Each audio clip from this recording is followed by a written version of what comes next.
Series of bills really are on the table now. For people who live in Bristol, Danville, and Portsmouth, they would represent an ability to decide whether they want a casino in their neighborhood. State leaders say casinos could bring jobs to these communities as well as a whole lot of money to pay for schools. Today, those lawmakers said they believe the proposed Bristol casino would employ 2,000 people in its first year, 3,000 or more by its fifth year, and over 5,200 within 7 years. The group of lawmakers estimates a Bristol casino would bring in nearly $27 million a year in tax revenue by its seventh year and have an economic impact of $567 million in the first year, over $1.5 billion by year 7. Sarah McCloskey has more on the group of lawmakers trying to get support for this legislation. Calling it their own Amazon, lawmakers from 3 different regions of the Commonwealth are coming together in support of gaming legislation for casinos. But there are some in Richmond who are concerned about how this could impact families.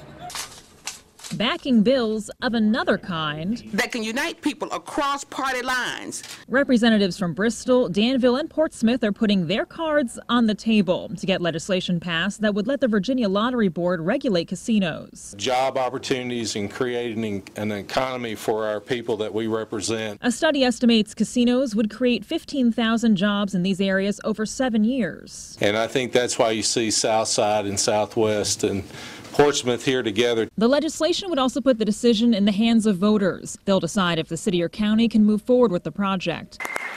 The push comes after the governor pitched money towards a gambling study, but lawmakers say something needs to be done now. That these 3 different regions of the state deserve an opportunity to determine their own destiny. While the legislation sets aside funds for public safety and to help people struggling with addiction, the Family Foundation says that's not enough. It's one thing when people gamble and return home to another community, but the reality is the people closest to the casino get wrapped into the addiction too.